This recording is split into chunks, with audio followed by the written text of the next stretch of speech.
Fala aí, gente, tudo bem? Gente, hoje eu vou mandar aula gravada, né? Vocês sabem que minha mãe está internada, então não vai dar para eu poder ter aula síncrona aí com vocês, mas estou mandando esse materialzinho para a gente continuar trabalhando os temas, tá? Hoje a gente vai falar sobre santidade. Santidade no Antigo Testamento é uma temática bem interessante, tá? Então eu estou ficando à noite, né, lá com a minha mãe, parte da tarde e da noite lá, eu saio só de manhã, então não dá para dar aula, né? Porque está na enfermaria grande lá com várias pessoas, então fica difícil. Mas aí, com esse materialzinho que eu vou mandar em vídeo, vou mandar também o PDF, dá para a gente continuar a temática. Né? E hoje, então, a gente vai falar com a questão da santidade, tá certo? Santidade de Deus no Antigo Testamento, e vamos usar como base o texto de Isaías. Lembrando o seguinte, tá? Quando a gente fala de santidade, há também uma reflexão sobre ética e moral. O que é ética? Ética é uma reflexão sobre nossas ações, comportamentos, sobre nossos valores. Ética tem a ver com o meu posicionamento, com a reflexão, né? Isso é algo quase que pessoal, tem a ver com o nosso caráter, né? Em pensar, devo ou não fazer, né? Então, por exemplo, devo ou não fazer uma tatuagem? Devo ou não beber um copo de cerveja? Devo ou não fumar um cigarro? Isso é uma questão pessoal. É uma questão pessoal que vai avaliar vai avaliar as suas motivações, suas ideias, seus interesses, né? E tem a questão moral também, né? Santidade tem a ver com moral e ética. Por quê? Porque a moral seria um conjunto de valores, conjunto de ideias, conjunto de comportamentos. Então, um grupo, uma igreja, né, um país, uma empresa podem ter um comportamento diferente de outros. Por exemplo, falei da tatuagem, falei de beber e falei de fumar. Dependendo do grupo que você faça parte, fazer uma tatuagem não há problema nenhum. Você não vai ferir ninguém, né? É aceito tranquilamente a ideia de fazer uma tatuagem, ou de beber bebida alcoólica, ou de, né, fumar charuto, cigarro, seja lá o que for. Mas dependendo da igreja, do grupo, da família e até mesmo do país, essas ações podem servir de escândalo. Então a ética pensa assim: será que vale a pena fazer uma tatuagem, beber, fumar, né? Em meio ao grupo que eu faço parte, em meio às pessoas, à igreja que eu sou membro, né? Em meio à minha família, em meio aos meus vizinhos, amigos? Será que essas minhas atitudes não vão impactar a maneira como eu estou evangelizando, a maneira como eu lido e apresento Jesus? Isso vai ser mais positivo ou negativo? Então, a ética vai pensar sobre isso. E a moral são aqueles conjuntos de valores e comportamentos do grupo que eu faço parte, família, igreja, país, empresa, seja lá o que for, ou até mesmo região, né? Aqui no Rio de Janeiro é comum as pessoas comerem arroz, feijão, batata frita e bife. É a comida que está aí, né? Comum para todo mundo. Você vai para o Rio Grande do Sul, lá é o churrasco. Você vai para o Nordeste, lá tem suas comidas características, né? Feijão preto, que é muito comum no Rio de Janeiro, não é comum em outros estados. Aqui no Rio, a gente chama aquele salgado enrolado de massa de presunto e queijo, a gente chama de joelho, né? Ah, me dá um joelho aí. Em Niterói tem outro nome, que eu não lembro. Né? Então, essa questão de moral tem a ver com isso. Valores, costumes, né? Ações que fazem parte de uma determinada região, grupo ou conjunto de pessoas. E a santidade, gente? A santidade é aquela relação minha com o divino, com o sagrado, com Deus. O Antigo Testamento expressa a santidade na relação de obediência a Deus. E a obediência a Deus tem a ver com o seguimento às Escrituras, com o seguimento do Pentateuco, com a obediência aos 10 mandamentos. Então, eu sou santo à medida que eu obedeço aos 10 mandamentos, à medida que eu obedeço às Escrituras.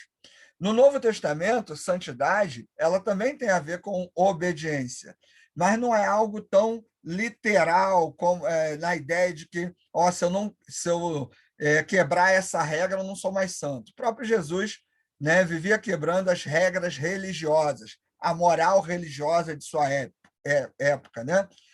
Os discípulos comiam sem lavar as mãos, Jesus curava no sábado. Então, para os religiosos daquela época, Jesus não estava sendo santo, porque ele estava quebrando regras morais, regras estabelecidas pelo grupo. Então, a moral, a ética e a santidade podem ser diferentes dependendo do testamento que eu estou lendo. Por exemplo, a questão do casamento. Casamento no Antigo Testamento, um homem poderia ter mais de uma mulher, né? Tinha lá a mulher e tinha a concubina. Isaías, Salomão, o próprio Abraão, né? Era aceitável. Você não vê o texto bíblico recriminando o fato deles terem concubinas. Já o Novo Testamento, isso já é recriminado, isso não é aceito. Não é válido o homem ter mais de uma mulher, não importa como, ponto final. Então, o conjunto moral e ético do Antigo e do Novo podem ser diferentes. Então, a ideia de santidade também pode diferenciar. Por isso que é importante eu saber, né, como que o Antigo Testamento trabalha esse tema tão importante, que é o da santidade. Santidade no Antigo Testamento é aquilo que evidenciava uma boa ou uma má relação de Israel com Deus. Por quê? Porque Deus era santo. Deus é santo, né? Deus é totalmente santo. Israel vivia pecando. Israel vivia vacilando diante de Deus. Em relação a quê? A desobedecer a esse Deus. Então, essa questão de santidade é muito forte no Antigo Testamento e o livro de Isaías é a referência que a gente vai usar para falar sobre isso. Então, Deus é santo, o homem é pecador, né? Isaías expressa isso no verso 6, com temor, né? Ele fica atemorizado pela presença, pela manifestação da glória de Deus, né? Ele fica ali temendo pela vida, porque ele percebe que ele é um homem pecador, mas o texto vai, né, seguir e vai ser apresentado como uma maneira de que Isaías ali é o chamado de Isaías, né? O capítulo 6 é o chamado para Isaías virar profeta. E ele passa a ser profeta a partir do momento que ele é purificado. Então, esse texto de Isaías ele é legal para a gente entender essa questão da santidade, como que o Antigo Testamento, né, e o profeta Isaías entende isso. Isso acaba refletindo também uma ideia do Antigo Testamento no geral. Então, vamos lá. Eu vou lendo aqui esse material, vou mandar para vocês também, tá? Vai estar lá no grupo de WhatsApp da turma. Então, vamos lá. O Deus Santo requer santidade. No capítulo 6, encontramos o chamado de Isaías e a sua visão da glória de Deus. Versículo 3, em especial, lê-se uma narrativa muito interessante do anúncio da santidade de Deus. E clamavam uns para os outros, dizendo: Santo, Santo, Santo é o Senhor dos Exércitos. Toda a terra está cheia da sua glória. A santidade de Deus é expressa no livro de Isaías como um ponto fundamental de contraste entre Deus e seu povo. Isaías percebe esse contraste, primeiramente, entre seus próprios pecados. Então disse eu: ai de mim, estou perdido. Lembrando, né, que um conceito de um Deus imanente não existe no Antigo Testamento. No Novo Testamento, Deus é imanente, se relaciona conosco, está presente na nossa realidade, inclusive dentro de nós, né, através da pessoa do Espírito Santo. Esteve entre nós através da pessoa de Jesus, mas no Antigo Testamento Deus é transcendente absolutamente, porque ele é muito santo. Ele está muito além da nossa realidade. Então, esse Deus que é transcendente, esse Deus que está além da nossa realidade, ele, né, não se relaciona com o povo. Então, essa ideia de santidade de Deus no Antigo Testamento é muito forte, e diferencia muito dos nossos conceitos. A visão de Deus no Antigo Testamento era motivo de temor, era motivo de medo, certo? Vamos lá. Sobre este acontecimento, Miller diz o seguinte: diante desta visão, Isaías sentiu-se perdido, já se viu morto, pois era uma tradição em Israel que ninguém poderia ver a Deus e continuar vivo. E a razão é clara: Deus é santo, e Isaías se reconhece como impuro, vivendo em meio a um povo impuro. Ele reconhece, por um lado, a distância que o separa de Deus, e, por outro lado, a pureza absoluta de Deus, que faz com que ele reconheça imediatamente a sua própria impureza. Outra posição aí, né? Ele acha que está perdido porque viu o rei, o Senhor dos Exércitos, um homem impuro e pecador, perece diante do Deus Santo, e ninguém pode vê-lo e continuar vivendo.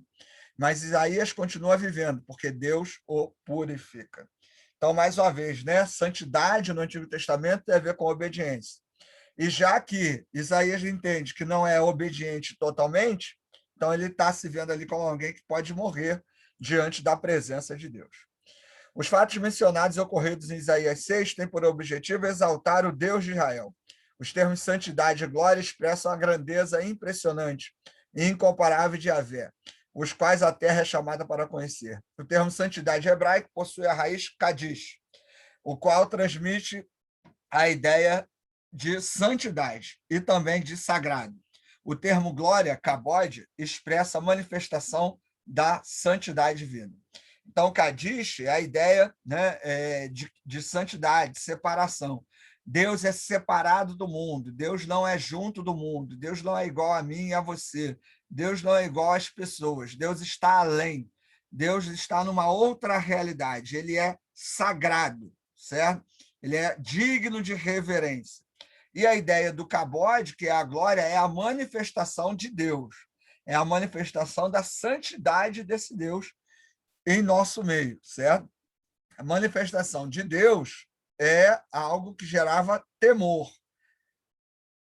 Vamos lá. Deus é santo e manifesta-se santo e quer manifestar isto na terra, no meio do seu povo, neste caso Israel. Isto mostra que a santidade de Deus não é um atributo estático, e sim dinâmico, e que o povo de Israel é onde deve ocorrer esta manifestação de glória. E Deus envia Isaías para proclamar essa mensagem. Outro fato muito interessante é que o cântico dos serafins seria, na verdade, uma proclamação vinda do próprio Deus. Esta verdade deve ser levada por Isaías a todo o povo de Israel para que este seja uma realidade no relacionamento dele para com Deus. A gente vai falar daqui a pouco sobre o Santo, Santo, Santo, né? Muita gente tenta ligar o Santo, Santo, Santo à questão da Trindade, Deus Pai, Deus Filho e Deus Espírito Santo. Mas o conceito de Trindade não existe no Antigo Testamento. No Antigo Testamento, lembrando, Deus é um Deus único, único e absolutamente soberano. Deus é um Deus que não ele não se divide, né? Não se divide, não separa, não tem outras formas. Deus é único, ponto, acabou. No Novo Testamento, nós já temos uma ideia de um Deus que se apresenta também de outras formas, como Espírito Santo, né? Ou como Jesus. Também não é divisão, né? Se é 3 em 1, 1 em 3, mas tanto o Antigo como o Novo não dão base para o conceito da Trindade. O Santo, Santo, Santo, aqui em Isaías, é um recurso literário para expressar que Deus é santíssimo, separado, digno de louvor, mas não expressa a Trindade.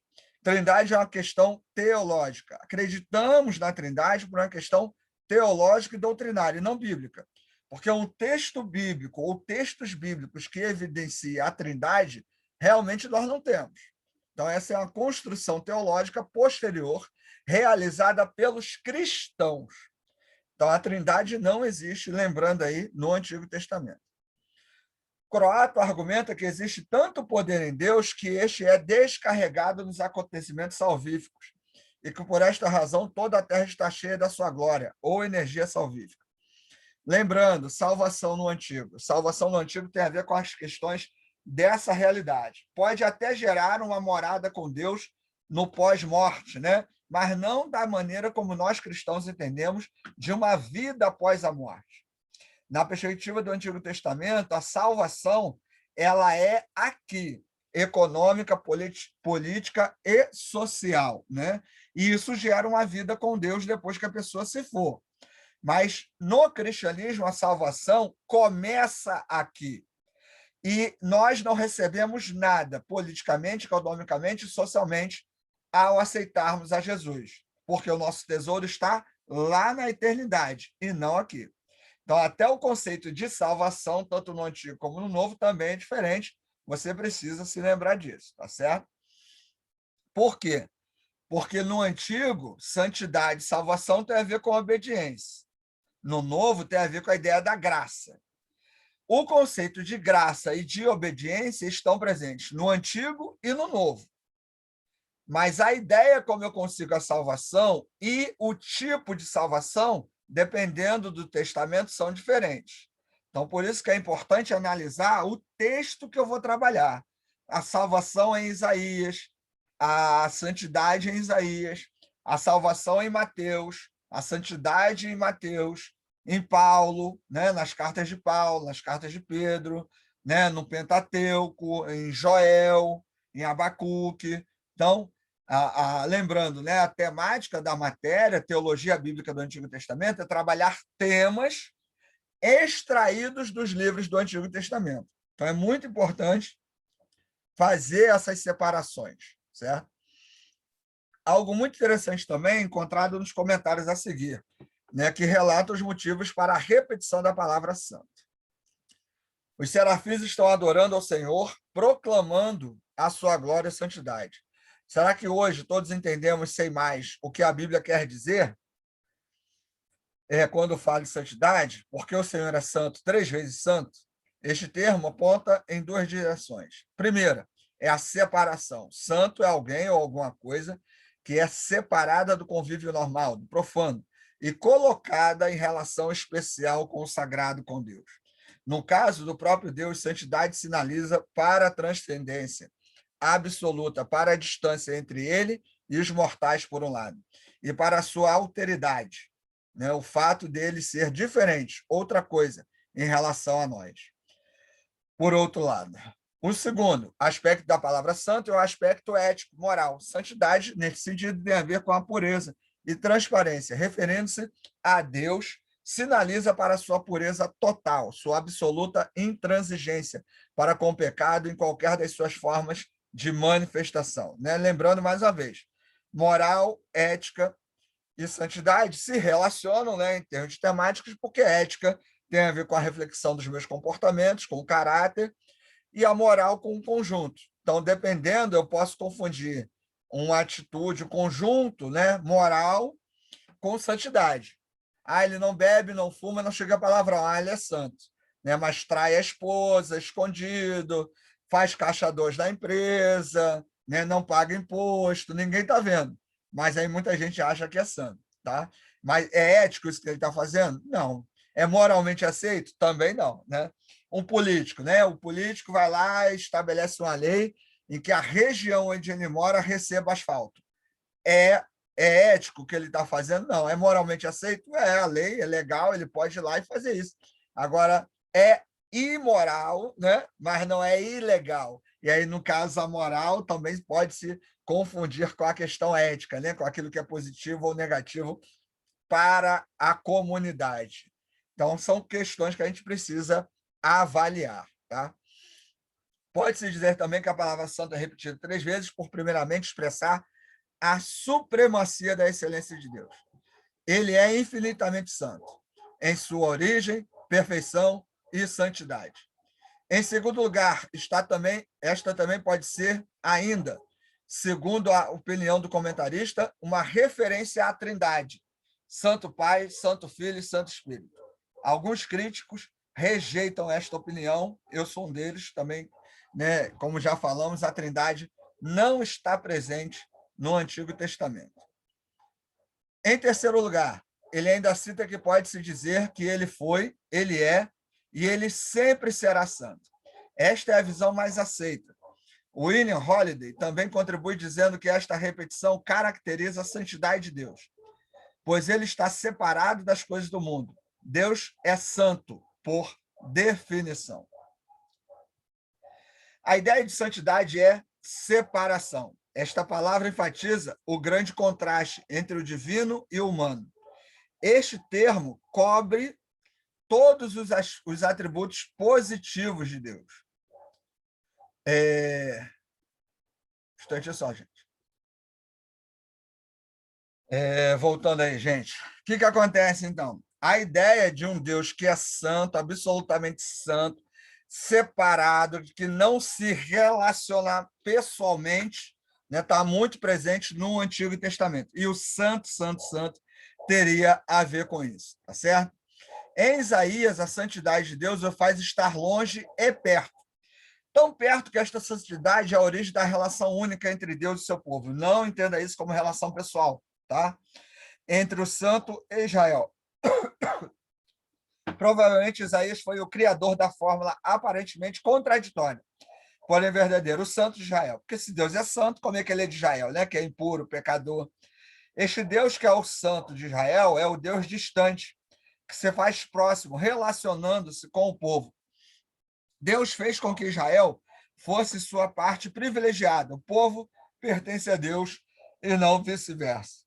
Então, Deus santo, absolutamente poderoso, soberano, tá?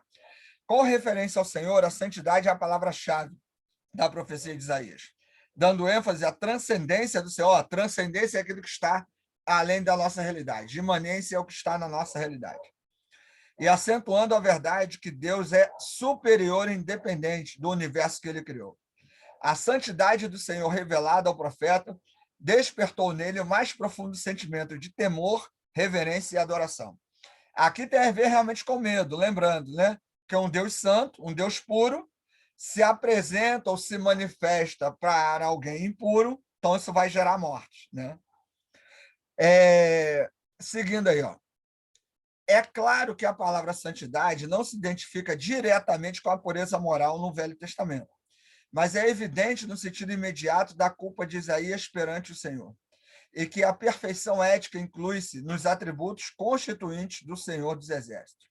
Lembrando, né, eu falei que ética, moral e santidade podem se relacionar, por quê? Porque ética e moral tem a ver com comportamentos, valores, reflexão sobre o que é certo, errado, o que é bom, o que é saudável. Tem coisas que não são pecado, tem coisas que não são erradas, mas que vai agredir o grupo que eu faço parte, mas que vai passar uma impressão errada. Então, vale a pena fazer? Então, eu estou sendo uma pessoa santa, fazendo algo que, na teoria, não é ilegal, mas que vai agredir, que vai escandalizar, que vai prejudicar a relação com o outro. Isso quer dizer que a pessoa é santa? Então, essas questões, elas valem um aprofundamento, né, para se pensar, né, da importância, né, do valor de tudo isso, porque ética, moral e santidade, né, esses termos lidam com reflexão, comportamento, atitudes e assim por diante. E aí a gente acaba, né, tendo que pensar sobre isso. Principalmente hoje, né, nós estamos aí na sociedade líquida, né, pós-modernidade, né, onde verdades, valores e comportamentos não são mais absolutos. Então, em meio a tudo isso, pensar em santidade é complicado, né? Vamos lá. Por ser santo, Deus exige do seu povo a santidade. O seu desejo é que Israel reflita o seu caráter. A ideia de santidade não é que Israel ia se separar dos outros, mas refletindo o caráter santo de Deus, ia ter uma vida que não estaria guiada pelo pecado. Então, alguém que não é guiado pelo pecado, por exemplo, não é egoísta, é fraterno, é bondoso, é compreensivo, certo? Então, a ideia seria essa, né? Que o caráter santo de Deus reflete no povo de Israel, e isso refletir em Israel ser um povo melhor, né, para ele e para os outros ao redor. Mas a perspectiva de Israel era que eles fossem dominar o mundo, né? O pinto e o cérebro. Vamos dominar o mundo, vamos ganhar, vamos matar todo mundo e Deus vai estar do nosso lado. Num comentário a seguir, encontra-se um acréscimo a essa questão. O conhecido triplo santo não é uma invocação à santidade e virtude de Yahvé, mas a sua exclusividade para Israel. É um Deus diferente dos outros povos e reservado, consagrado a seu povo. Um Deus especial para Israel. A santidade e exclusividade de Yahvé implica a fidelidade absoluta de Israel para com ele. Entende-se, então, que o sentido de santidade em Isaías traz a ideia de separação. O povo de Israel deveria levar uma vida separada de tudo aquilo que desagrada a Deus. Os cultos e sacrifícios feitos a Baal, a injustiça contra os mais pobres, a corrupção por parte dos legisladores e muitas outras formas de pecado praticada pelo povo deveriam estar fora da prática habitual do povo, o qual Deus escolheu. Então, olha só, vamos pensar aqui, ó. Injustiça contra os mais pobres, corrupção dos legisladores, sacrifícios a outros deuses, tudo isso tem a ver com santidade. Tudo isso tem a ver com a questão ética e moral que Deus requer do povo. Então vamos pensar nisso hoje. Pode um cristão ser injusto? Pode um cristão apoiar políticos corruptos? Pode um cristão apoiar políticos que, na verdade, contribuem para o mal da sociedade? Né? Volta e meia na aula eu falo sobre o Bolsonaro, né? Brincando com um com o outro. Mas pensa bem, dá para um cristão apoiar Bolsonaro diante de tanta besteira que ele fala? Não digo pela perspectiva política, se é direita, centro, esquerda, isso aí também, porque o Lula também é outro que não vale nada.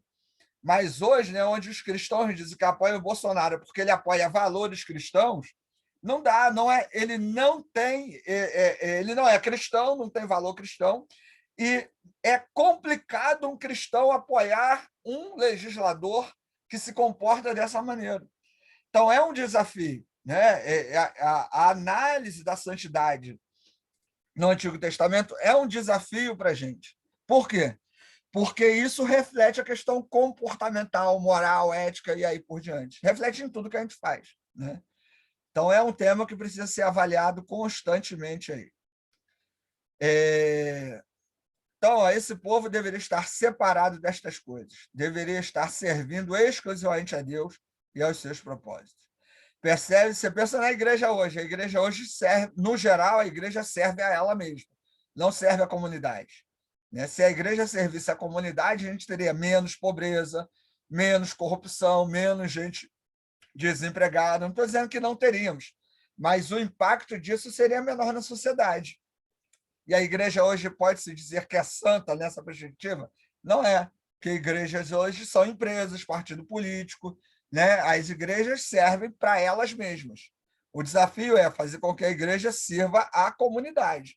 E isso só é possível entendendo essa questão da santidade, como reflexo de Deus, né? Percebe-se que o apelo para que o povo volte para Deus e seja santo, assim como o Senhor, tem um propósito de purificação. O povo deve se purificar para que o Senhor volte a habitar em seu meio.